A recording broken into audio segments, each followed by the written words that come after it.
This lesson is pretty hard to create a video for because it's kids solving 2-digit addition and subtraction problems with regrouping using a strategy that just makes sense to them.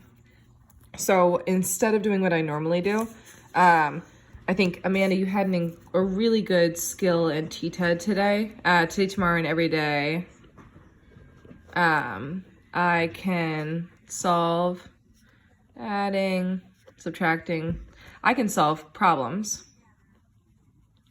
by identifying knowns and unknowns to determine what the problem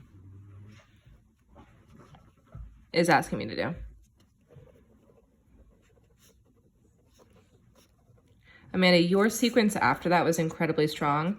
I think it's just first ID knowns, unknowns to ask based on knowns, unknowns, what operation. And I'm really just gonna write solve because honestly, you can do whatever you want today. And so that is actually just the sequence. Like normal, I'm gonna spend time talking through a couple of the problems and just the sequence of questions I would ask myself. Like always, what are the knowns? I know the whole, I know a part. So my first question, Q1, is what are the knowns? Q2, and this is how fast I would go in class. Hi guys, turn and talk. What are the known values? What are the unknown values? Great, we know whole, part. This is like within 15 seconds of launching the problem. Q2 is identify the unknowns. Great, turn and talk to your partner based on what's known and based on what's unknown. What operation are we going to use today? I don't care if it shows subtraction there or addition there. I want them to grapple with it. Then, so Q3, what op? Question mark. This is my questioning map that I've been talking you all through, and I'm going to stop it earlier. I'm not going to actually go down to any more problems so that you get the app at building that skill. This is how you should be annotating as you're reading and internalizing these problems. Now, based on the operation, Q4, how can I represent? And I really want to make sure that we are using our proper whole number bonds every single time. Our whole is known, 87, 19. So then I'm able to start to solve. I know that I am doing 87 minus 19. I'm using subtraction, and now it's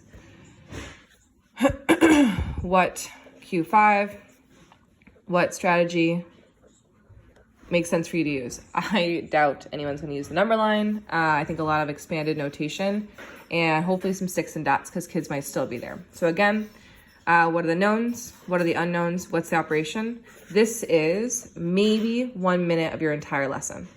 This part, I actually wonder if this is question 4. What operation? This is question 3. Great, so based on what I know, what I don't know, how can I represent this? Great, based on my representation, based on rep, what's the operation? Great, so then this is Q6, right, equation. And I know that the equation is the same up there, but sometimes it's actually just not. Sometimes you have 19 plus blank equals 87, and we want them to recognize that that's actually a subtraction problem, or count on, which is kind of like addition. And then